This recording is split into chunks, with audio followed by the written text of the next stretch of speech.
إلى التفاصيل. شهد حضرة صاحب السمو الشيخ تميم بن حمد آل ثاني أمير البلاد المفدى حفل تخريج الدفعة الثامنة من مجندي الخدمة الوطنية في ميدان معسكر الشمال. حضر الحفل عدد من أصحاب سعادة الوزراء وكبار المسؤولين العسكريين وقادة القوات المسلحة ووزارة الداخلية وضباط الصف وأولياء أمور منتسبي الخدمة الوطنية. وكرم حضرة صاحب السمو أمير البلاد المفدى المتميزين الأوائل من مجندي الكتيبة الأولى حملة الشهادة الجامعية ومجندي الكتيبة الثانية حملة الشهادة الثانوية.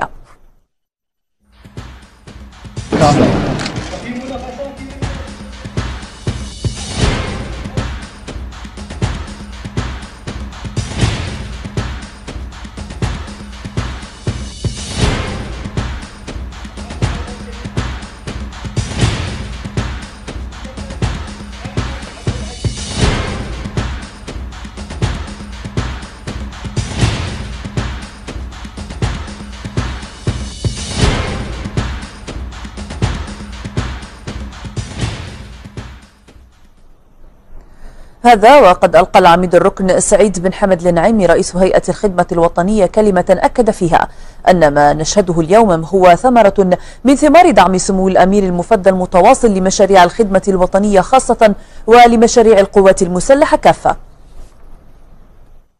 إن ما تشهده الخدمة الوطنية من نقلة نوعية في التدريب والتسليح لهو انعكاس لمستوى الجاهزية القتالية لقواتنا المسلحة، حيث أصبحت هيئة الخدمة الوطنية تمتلك قوات متخصصة في كل فرع من أفرع القوات المسلحة. وخلال حفل التخريج قدم الخريجون لوحات استعراضية تضمنت طابور المشاة العسكرية بالإضافة إلى عروض عسكرية متنوعة عكست التدريب النوعي الذي خضع له المجندون خلال الفترة التي أمضوها في معسكر التدريب. في يوم تخرجهم قدم مجندو الدفعة الثامنة في الخدمة الوطنية لوحة استعراضية زاهية عكست نوع ومستوى التدريب العسكري الذي خضعوا له خلال فترة تدريبهم. أظهر المجندون قدرا من الدقة والانضباط في طابور العرض العسكري وفي أداء فقرات الحفل. نبني الشخص نفسه، نعطيه شعور المسؤولية ونعطيه الانضباط ونعطيه شعور المسؤولية. لذلك كانت برامجنا كلها منها ميدانية ومنها ثقافية ومنها تربوية. عروض عسكرية متنوعة أداها مجندو الخدمة الوطنية في حفل التخريج تضمنت التسلل البري والبحري والإنزال والكمين وتخليص الرهائن وشغب الملاعب، إضافة إلى عرض الدفاع المدني وعروض عسكرية أخرى. استفدنا الانضباط، استفدنا الرماية وتعلم الرماية وفنون القتال، اللياقة البدنية العالية. أنا شخصيا فقط يمكن 87 كيلو في هالمعسكر. تجربة بكل ما تعني الكلمة معنا، كانت تجربة مثيرة ومميزة بالنسبة لي.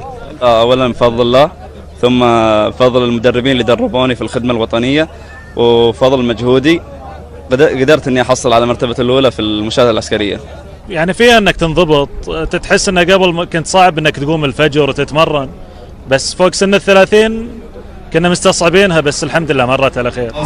وتحرير اللاعبين من الخاطفين. خضع المجندون خلال فترة التدريب لبرامج عسكرية وأكاديمية شملت تدريب المشاة واللياقة البدنية والأسلحة الخفيفة والرماية ومهارات الميدان والمعركة ومكافحة الشغب والدفاع الكيميائي والدفاع المدني والإسعافات الأولية، بالإضافة إلى محاضرات ثقافية ودينية. يحاول أن ينقل اللي تعلمه هني في خدمة بلاده والدفاع عن بلاده زين لحياته المدنية هناك. نفس الشيء لازم ينظر لبلاده أثناء عمله المدني نفس النظرة العسكرية هني. الواحد أجمل عطية يعطيه بالوطن يعطيه يقدم أبنائه.